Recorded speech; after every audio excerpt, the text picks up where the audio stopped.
अस्सलाम वालेकुम viewers, Ashraf sir YouTube channel में खुश आमदीद। रीजनल हवाले से बड़ा ही एक सेंसिटिव इशू है जो सामने आया है अभी रिसेंटली। अगरचे ये खिचड़ी तो बड़ी देर से पक रही थी जब से बीजेपी की हुकूमत की अपने सेकंड टेन्योर में इक़्तिदार में आई है। मतलब कि 2014 से अब तक 2024 तक ये जो 10 साल है, ये बड़े हॉरिबल 10 साल है ख़ित्ते में एक्सट्रीमिज़म और ख़ित्ते में अदम बर्दाश्त को बढ़ाने में। और ये एक्सट्रीमिज़म और अदम बर्दाश्त ख़ित्ते के हालत तक तो जो थी सोसी थी, ख़ुद इंडिया के अंदर इसने बहुत बुरी शक्ल में बहुत भद्दे असरात मरतब किए। अभी 2 दिन पहले Indian prime minister Narendra Modi ने अयोध्या में राम मंदिर का इफ्तिताह किया। मैं इस बहस में नहीं जाना चाहता कि राम मंदिर है या बाबरी मस्जिद है और उसमें मुसलमानों के क्या जज्बात हैं, हिंदुओं के क्या जज्बात हैं, मोदी साहब ने यह क्या जज्बात की सकेलने की कोशिश की है। लेकिन मैं इस नुक्ते पर ज़रूर सोच रहा हूँ और गौर कर रहा हूँ कि नरेंद्र मोदी ये राम मंदिर और इस जैसे इक़दाम के ज़रिए से दरअसल कर क्या रहे हैं। इससे पहले भी उन्होंने इस तरह के बहुत ही मुतनाज़ा और खौफनाक किस्म के इक़दाम किए। इंडिया में जो शहरियत कानून है उसमें तब्दीली के ज़रिए से उन्होंने मुसलमानों को दीवार से लगाने की कोशिश की। फिर उन्होंने 370 जो इंडियन आइन का 370 एक्ट है उसके ऊपर हल्ला बोला और मकबूजा कश्मीर की हैसियत को ख़त्म करने की कोशिश की। समझौता एक्सप्रेस के जो मुजरिम थे और गुजरात में कत्ल गारत घरी में मुलव्वस जो हाथ थे उनको अपनी अदालतों से रिलीफ दिलाया। फिर वो अजीब किस्म की उनकी पार्टी जौन सी है उसके ज़रिए से अजीब किस्म की जो मुहिम जोइयाँ हैं वो इंडिया में होती हैं। कभी घर वापसी मुहिम शुरू हो जाती है, कभी शुद्ध भारत और कभी राष्ट्र देश की। कभी जो अक़लियतें हैं, जो सिख हैं या जो ईसाई हैं, मसीही हैं या जो बुद्ध हैं, उनके ऊपर प्रेशर आ जाता है। ये अजीब सी फ़िलासफ़ी है जो इख्तियार की है। अजीब तो नहीं, बड़ी वाज़ेह सी फ़िलासफ़ी है। और बीजेपी ने इस दफ़ा जो बड़ा अपनी तरफ से हुनरमंदी का मुज़ाहरा किया है कि उन्होंने जो स्ट्रेटजी तरतीब दी है इंडिया के अंदर, अपनी पॉलिटिकल स्ट्रेटजी, उन्होंने किसी भी गैर हिंदू अक़लियत पर तवज्जो देने की ज़हमत ही नहीं की है। वो हमेशा ऐसे इक़दाम की तरफ बढ़ते रहे हैं जिससे हिंदू इंतहा पसंदी जो है उसको एक बढ़ावा मिले। मोदी जी बार बार ये बात कहते हैं, बीजेपी बार बार ये बात कहती है कि हमें किसी की ज़रूरत ही नहीं है, हम इंडिया में जीतेंगे हिंदू वोट से। लेकिन उन्हें ये समझ नहीं आ रही है इस बात की कि जब वो हिंदू वोट से जीतेंगे तो जो हिंदू इंतहा पसंद हैं, जो आरएसएस है जिसके आप सब लोग बड़े ताबेदार हैं और उनके नज़रियात के प्रचारक हैं आप, वो आरएसएस आपको जो इंडिया है या जो भारत है उसको जो आप सो कॉल्ड दावा करते हैं ना सेकुलर होने का, वो सेकुलर रहने नहीं देगी। वो इसको एक राष्ट्र भारत में तब्दील करने की पूरी कोशिश करेंगे, एक ऐसी रियासत में तब्दील करने की पूरी कोशिश करेंगे जो एक हिंदू रियासत हो, जिसकी पहचान एक हिंदू रियासत हो। और इस पहचान को लेकर बड़ी कोशिशें हो भी रही।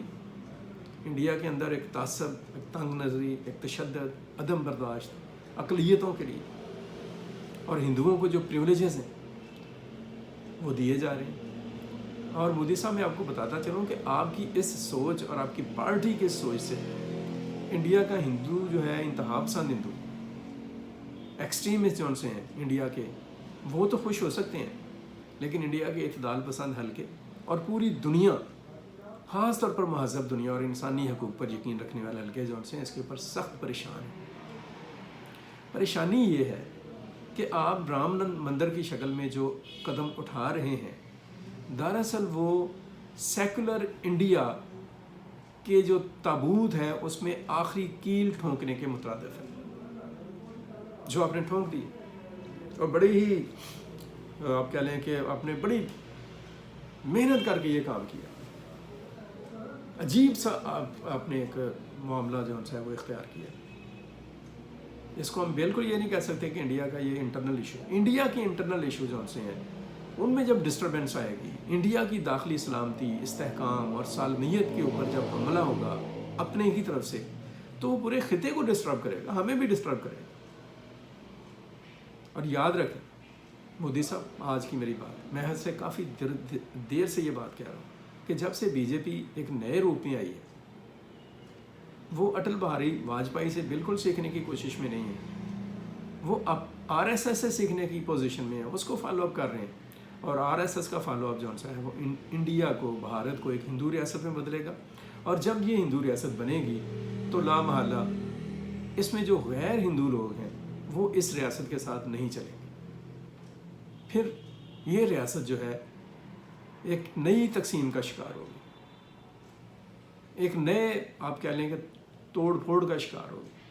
اس میں سے خالستان بھی بنے گا، اور اس میں سے جو غیر مسلم ہیں، غیر ہندو ہیں، خاص طور پر جو مسلمان کمیونٹی ہے جو 25 کروڑ کے قریب ہے، وہ بھی اپنا راستہ لے گا.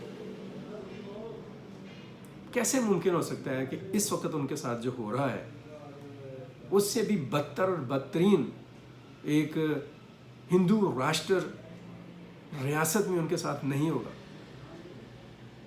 وہ اپنا الگ ایک تشخص جو ہے اس کو برقرار رکھنے کی جدوجہد کریں گے، اور آپ ان کو روک نہیں سکیں گے.